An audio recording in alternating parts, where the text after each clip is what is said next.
Good morning, everybody. Paul Ihander with you. Max Goren is back as well. Next up, here on 99.9 The Fan, as we dive into another midsummer day. And we're all about countdowns and days. And I will try to wean myself off the teat of countdowns and how many days away things are and how many days away things are. Because, you know, it's usually reserved for most, like, breathing, living adults. Like, when's your birthday? When's your anniversary? If you've got significant birthdays in your household, and then, like, the holy holidays, right? The, Kwanzaa, Hanukkah, Christmas. Those are the holidays in December. Those are the things to look forward to and count down to. In sports, we have those things that we look forward to and count down to as well. And I've been leaning on them a little bit too much. And I think for me, it's been getting just a shade annoying. And I think for all of you, you're like, really, can you just stop telling me how many days I don't have this and I don't have that? Because I know already. I've been dying for some hockey. I've been ready for some NFL football. I've been ready for some college football because that's what we've had to navigate through. And we've had things that have occupied our time from time to time to time. World Cup, All-Star games, kids' events, and swim parties wherever you have swim parties. But we do have to dig into the sports just a little teeny bit. And late last night, the NHL continued to sort itself out financially. This one's a little bit befuddling for me, but it also suggests to me that it was kind of the best that they were going to do. The Dallas Stars last night of the NHL, and we know the Dallas Stars fairly well around here. They gave us a Logan Stankoven. Signed and agreed, instead of going to arbitration, signed and agreed to a 1-year deal with 45 goal scorer forward Jason Robertson. Today is his 27th birthday. And 45 goals and 51 assists this past season meant $12 million. He was playing for $7.25 or $7.5 million, $7.75 on the last year of his deal. So clearly he has been worth the money. Over and over and over again, his contract value, it was a bargain. An absolute bargain deal for the Dallas Stars. But now you wonder if they were ever going to go to arbitration to begin with because it buys them a little more time. Now, for Dallas, they cannot trade or sign him to anything until after January 1st. Based on avoiding the salary arbitration and signing a 1-year deal. He's betting on himself on a couple of things. And Dallas is betting on it too. This is not about so much about the Stars as it is about Robertson. Robertson now cannot afford to get hurt. If he gets hurt, he will lose money. It probably won't be a lot of money, but for a guy who turned down 15 to go to Seattle and took 12 to stay in Dallas, there's some salary cap gymnastics that are happening, and yes, the tax state status re-emerges here in terms of the ugly head that it is. It probably spared Dallas trying to convince an arbiter that Jason Robertson is not worth the money. There's no argument against a guy who scores 45 goals. There's zero whatsoever. And he just saw Connor Bedard get 15. Jason Robertson will soon become, in my estimation, one of the top 3 highest paid players in the NHL come next year. It's going to happen. Even if it's a 30-goal season, he will score a ton of money. And so that is a financial thing that I'm like, for the Stars, they should be thankful and count those lucky stars that this didn't get into arbitration, that this didn't get into a match where this is what we think you are worth, and he's going to come out and think what he is worth. And we never even got to see that number. Yeah. Yeah. I ultimately, they would have had to pay more if it went to arbitration, I think. This is way undervalued. The rumor was that, or initially they had offered him a longer-term contract at this same number of $12 million, because that's what they paid Mikko Rantanen when the Hurricanes traded him. Not this past season, but the season before at the trade deadline. They had to trade him with an extension in place, so they didn't end up in the same position that the Hurricanes did when they traded for Mikko Rantanen. So they offered Rantanen. They gave him the 8x12. That was the rumor that they had offered Jason Robertson, and he had turned it down. Then there were rumors of these other teams that were interested in trading for him. Seattle was interested in trading for him and giving him $15 million a year, but he didn't want to go there. St. Louis was interested in potentially making a trade and paying him pretty significantly. He didn't want to go play there. So he wanted to stay in Dallas, but at the same time, he wanted to get what he considered to be fair value for his services. And he's an over point per game scorer. Like you mentioned, 45 goal scorer. Very, very good player. But Dallas has been in a tough cap situation for a few years. And it just got worse. But after this season, once they manage one more year of kind of being up against it, they have a ton of cap space starting next year and going forward because Tyler Seguin's contract runs out. Jamie Benn's contract finally came off the books. They'd re-signed him to like a 1 year, basically like a minimum deal for this upcoming season. And I think they're going to have something like $40 million in cap space next year. So they may be able to work out something to actually keep him around long-term next offseason. So this actually makes a good bit of sense for both sides. If he really wants to stay in Dallas and they want to be able to get him signed long-term, they can get into that next year. But that's the risk in he's going to unrestricted free agency next year. So if they don't want to meet his number next year, I think it's going to be a lot easier for him to say, okay, now I can go get that market value somewhere else, and I can live with not being able to stay here. But they'll be in a position to maybe make a better offer next offseason just based on how the money coming off the books looks and how much more cap space they're going to have. But right now they have none. They are over the cap by $1.3 million, which by not having this taken to arbitration, it could have been a lot worse. A lot bigger of a number for Dallas to deal with. But they didn't have to go to the arbiter. And that's the important thing. And so as the NHL sorts that financial stuff out, and by the way, Carolina Hurricanes and Alexander Nikishin have not agreed to a deal. It has not happened. That is your update. It's important to put that one out there. If it happens, we'll have it for you. It hasn't happened yet. It may never happen. Who knows? Who knows? But there is no deal between Alexander Nikishin and the Carolina Hurricanes as of this moment right now. Now, to avoid that arbitration, now we get into the fun part. And there are teams that are still trying to work out deals because they don't want to air the bad stuff about guys. They don't. And the Columbus Blue Jackets have to deal with their goaltender, who was pretty solid for them past season, and he wants $7.5 million, and the Blue Jackets filed at $2.8 million. And Columbus said, "Okay, well we're gonna do a 1 year deal, and if they go to hearing tomorrow, they cannot go to contract talks. They are done, and the arbitrator can rule at any salary. This is, and I lived in Vegas for a while, and I like to compare NHL arbitration to Pawn Stars." And it's pretty much just Rick Harrison. If you know Rick Harrison, the A&E show, and I've been to the pawn shop. It's actually really cool. Rick Harrison's basically, but he goes, "What do you want?" And he goes to check. He goes $7.5 million, and he goes, "Best I can do is 2.8." And then when you get into that negotiation, and that is probably the worst part about it, is that both sides are trying to tell each other that this is what I'm worth and this is what you are worth. And as human beings, it's hard to separate the business from the reality of it being personal or not. Like I said, it was going to be very difficult for Dallas to argue against Jason Robertson. It was going to be I assigned him an impossible task to try to pick apart a 45 goal scorer's game and a point per game guy. Columbus is going to have, I think, a much more, the same kind of challenge dealing with a goaltender that's asking for a lot of money because he's seeing comparisons across the league. We were just talking about Dallas, where Jake Ottinger, their starting goaltender, by the way, and his backup is only making $1 million. Their starting goaltender's making $825. Now, Dallas was in the postseason.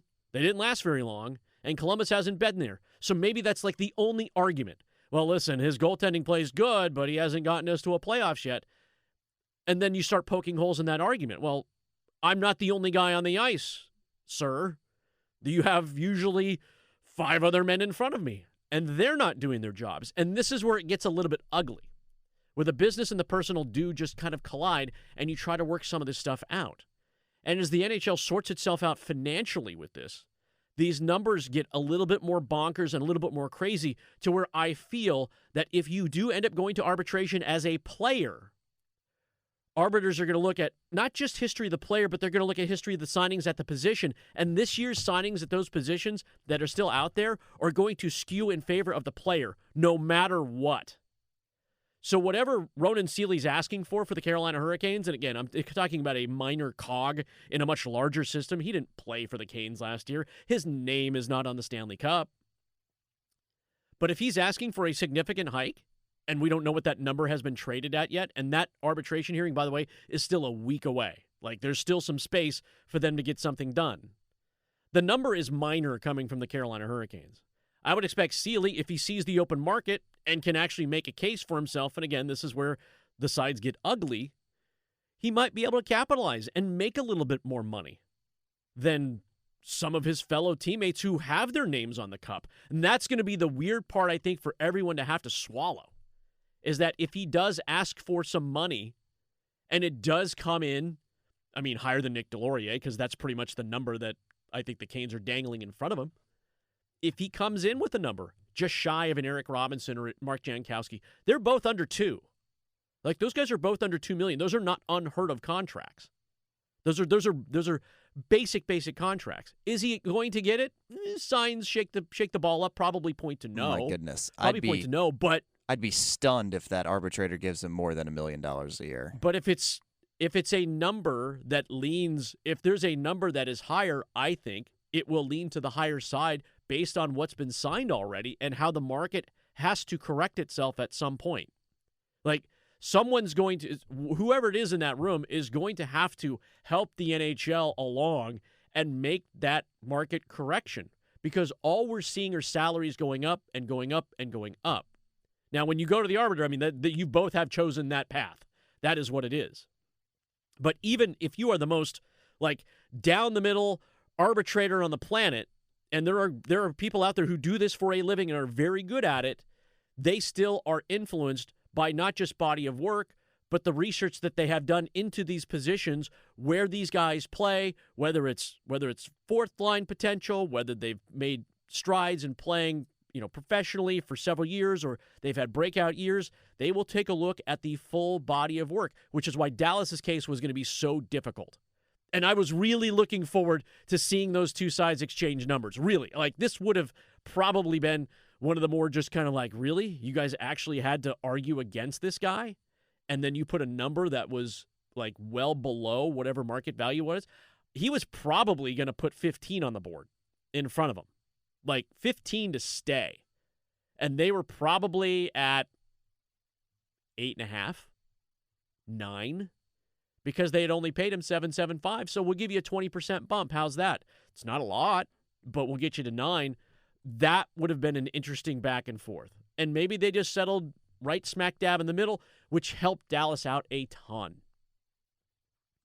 And so everyone's working around the idea of, all right, well, how much cap space do we have? What's left and what's still available out there? And there's still a ton of dudes out there that are still, quality goal scorers. They're not, okay, Carolina Hurricanes fans, they're not 200-foot players. Not everybody out there is still out there that can do the things you can do in the Carolina Hurricane system. We hear about it all the time. It's the system. Guys work well in the system. I get that. But there are teams that do not employ this system in Carolina that could use a guy that could score 20 goals a season. And, I'm going to skate them 15 minutes, and yeah, they're a defensive liability, but the two other guys on their line, they're pretty darn good, and they can cover up some of those flaws. You think Alex Ovechkin is skating full speed the way he used to, let's just say 7 years ago, let alone now? That dude is like a comet. He just kind of sails through the zone, and someone throws him a bone, and he buries it every time. He's still good at goal scoring. No one's asking him to go catch Eric Robinson going the other way. It's not going to happen. It's not going to happen. But there are still guys like that out there. There are many players out there that can still score goals. Just because he doesn't fit your system doesn't mean he doesn't fit somebody else's. And that's what's still out there. And I think that's part of the NHL correction period right now, as we see these names come off the board slowly, and certainly within arbitration, the numbers don't lie.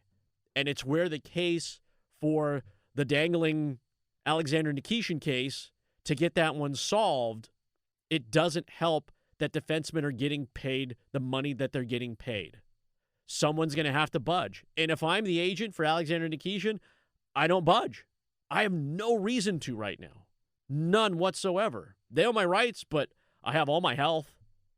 You want me to go get surgery? I can. You have my rights. You can still make some of these things happen. If they want to find another place for him, great. If they don't, I think we know what the price is. I think we have a pretty good idea now. And it's not a price that the Canes are willing to pay as of today. They might change their minds tomorrow. You might wake up, put your feet down on the ground, and the front office might go, yeah, analytics tell us this one thing, but, man, maybe we need to go with our gut on this one. Maybe we need to lean a little bit different way.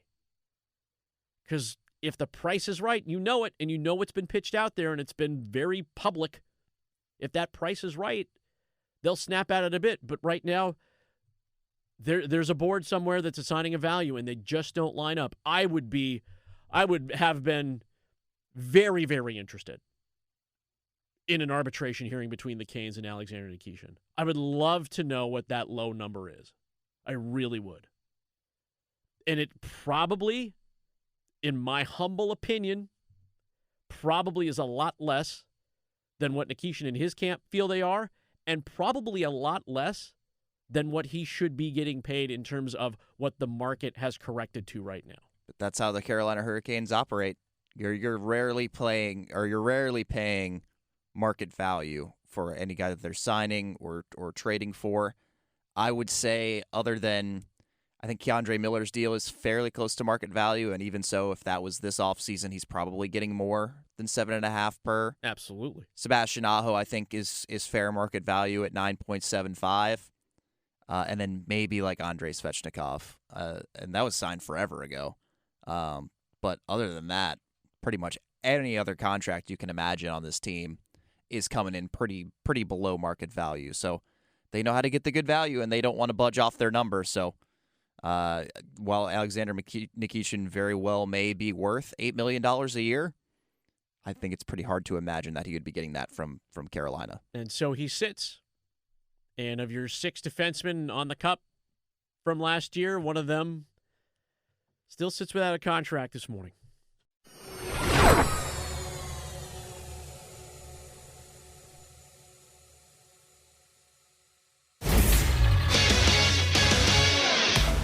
I'm Max Goren with 3 things you need to know right now from 99.9 The Fan. Carolina Panthers veterans report to training camp today, but a few will remain on the sideline. Cornerback J.C. Horn begins camp on the reserve NFI list with a cut on his foot, and offensive tackle Taylor Moton will miss significant time due to a blood clot in his lung. The Panthers face the Cardinals in the Hall of Fame game 2 weeks from tomorrow. After a nearly 2-month break for the World Cup, Charlotte FC returns to action tonight against their southeastern rivals Atlanta United. You can listen live to tonight's action right here on 99.9 The Fan. Coverage starts at 8 o'clock ahead of an 8:15 kickoff. The first-place Durham Bulls stayed hot last night, kicking off a series against the Memphis Redbirds with a 10-8 victory. They'll run it back tonight in Memphis. Bulls coverage is available on 620 AM Buzz Sports Radio, 99.9 FM HD2, and WRAL News Plus, with first pitch scheduled for 8:05 p.m. For all the latest news on your favorite teams, download the 99.9 The Fan app or visit 999thefan.com.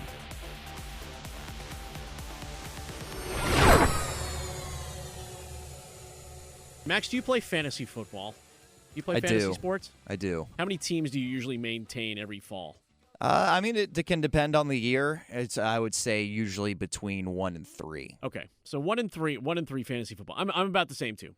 You mostly pay leagues. I do one for fun, just for giggles, just because I can, and it's amusing. And I try to get my kids involved in making picks and whatnot. It's kind of like when the Kentucky Derby comes around. I'm like, pick a horse, any horse. I'll give you a quarter. I'll pay you out. Would you pay for a celebrity to announce your fantasy football draft order? Depends on the celebrity, and it depends how much we're talking. So here. You're saying yes. So you're saying yes, you would. Like you said, depends on the celebrity. There are definitely some that I would. Okay. 100%. So there's this thing, and it caught my eye, and we're going to talk about Bryce Young real quick here. It caught my eye. Yahoo, who runs lots of fantasy football, has partnered up with Cameo to where you can pay a celebrity, quote unquote celebrity, to kick off your draft and announce your draft order. So you can book Ray Lewis. Ray Lewis will come out and say Max's Banana Slugs have the first pick in the Chupacabra National Fantasy Football Draft. Or Bruce Buffer. Not Michael Buffer. Bruce Buffer, the voice of the UFC. And Bruce Buffer, by the way, nice guy. It's time! It's time! That's my best Bruce Buffer. You could get him to announce your draft. Like, what would you pay, though? That's the thing. What would you pay? Because there's a million people available to announce your draft. Like, would you pay if it were offered $1,000? It wouldn't be $1,000, but just say $1,000 for Shakira to announce your fantasy football draft order. I would want, like, if it was somebody like Bruce Buffer, that would be a cool one. But it's time, Max! It would be a hard sell. Like, if I was league commissioner, I'm not ponying up, like, more money than the league is worth just to get someone to announce the order. Like, if everyone wanted to chip in, like, $10, okay, and you could get somebody like a Bruce Buffer, which I'm sure it probably costs more than that, unless you're in, like, a, 30-team league or something like that. Yeah, like, it would probably end up being somebody a little bit more niche, but maybe, like, that your friend group or your fantasy group is like they have an inside joke or that they particularly like. But I wouldn't be paying like big bucks to get someone to announce the fantasy draft order. Okay, so John Gruden's $274. Would you book John Gruden to announce? Ryan Fitzpatrick is $299. You send them your league name, roster, and any inside jokes. And they will either announce your order as set, or if you want them to pick it, they'll pick your order. So it's just like Cameo. This is Cameo. It's Cameo, but this is what they're charging for it. You could get Jay Gruden to do it for $30, apparently. Bruce Buffer, by the way, $349. Would you do it? How about Shooter McGavin? $349. $349. I was going to say maybe until you said he was also $349. Okay, then let's go a little bit lower then. Connor Stallions, former Michigan football coach. Connor Stallions, it's $75. See, look, $75 for that. If there's like a big Michigan fan in your group, or if it's like a group of guys from Michigan or we went to Michigan, like I could easily see them chipping in, a couple bucks each. I mean, those $75, like for Connor Stallions to do your draft order, like. That'd be fun, like a funny moment, like that. It kind of holds a little bit of meaning to all of them, like guys like that, and not just in a Michigan context, but like for whatever school or whatever kind of more niche sports celebrities or actors or whatever. Like that $75, like that's a little bit more manageable. But when you're talking like $350, like that's too much. Okay, so let me give you one more. This is just a scenario, and I know I promised to talk about Bryce Young, and this will be real quick about Young too. Who do you think is more, Russell Wilson or Richard Sherman? Probably Richard Sherman. Russell Wilson. Sherman charges $280. Russ $333. Just putting that one out there. If you're gonna go full fantasy football, it's available to you. It's time, Max. You're on the clock. You can't draft this far in advance, I think. There's too many injuries that happen between now and the start of the regular season. I think personally, unless you're doing obviously like dynasty leagues and everything where you keep players over multiple seasons, if you're redrafting, just draft like the week before. Or draft like the day before the first game. There you go. That's what I like to do. Right, which this year is like a Wednesday because it's international. That's Max. I'm Paul. Next up here on 99.9 The Fan. Bryce Young was on ESPN SportsCenter late last night, was on there for about 5 minutes. They asked him some of the questions you expect to be asked. Hey, Xavier Legette eats weird stuff. Okay. Hey, Xavier Legette, or hey, Bryce, what do you say to fantasy football teams that draft you and how? And he's like, I'm not a big fantasy football guy. He did, though, give an answer about the schedule ahead, because right now the Carolina Panthers, who did win the division, have to play a divisional winner's schedule. And it is challenging the first couple of months for the Panthers to get some momentum going. But Bryce says as they head into training camp, really can't look at that schedule ahead. They just got to stay put and work hard. If we start looking ahead this early, that's when we're not able to be at our best. So it's on us to make sure we stay where our feet are, chase our best right now, and then obviously when those challenges come around, we'll focus on those week in and week out. Well, the challenges came up yesterday.